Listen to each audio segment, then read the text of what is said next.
Students, నిరుద్యోగులు, కళాకారులు, ప్రజా సంఘాలు, మేధావులు, జర్నలిస్టులు ఇలా ఈ ప్రాంతంలో ఉన్న ప్రతి ఒక్క బిడ్డ ఉద్యమబాట పట్టిండ్రు.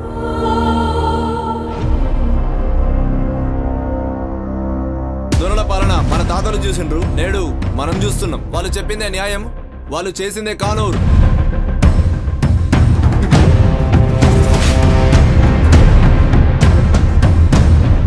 పంచాయతీ దింపిన తర్వాత ఓలా సైడ్ తప్పుంటుందో వాళ్ళు 50,000 జరిమానా కట్టవలసి ఉంటది. ఏమైతుంది? ఆ నా కొడుకులను దొంగడేను కులంలా మనకు న్యాయం జరగది. వాళ్ళ సంగతితో చూస్తా, కావాలనే చేస్తురు దొంగ నా కొడుకు.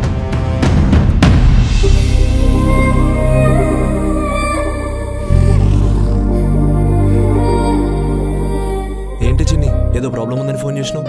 ఏం ప్రాబ్లం అంటవేంది విజయ్? ఇంట్లో విషయం తెలిసింది, ఏవో ఎన్ఆర్ఐ సంబంధాలంటూ టార్చర్ చేస్తున్నారు.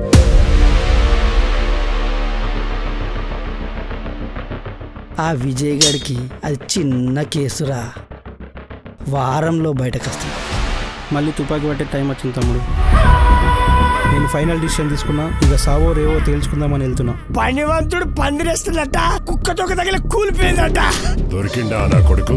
ఏసేండండి.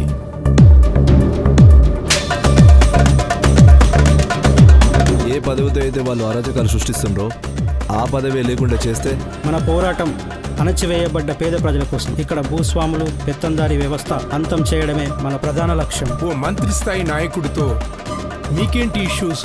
దీని వెనక ఎవరున్నారో నాకు తెలుసు. ఆడి సంగతి నేను తెలుస్తాను. పదవులు ఊడగొట్టి వాళ్ళ అహంకారాన్ని అణిచివేయి.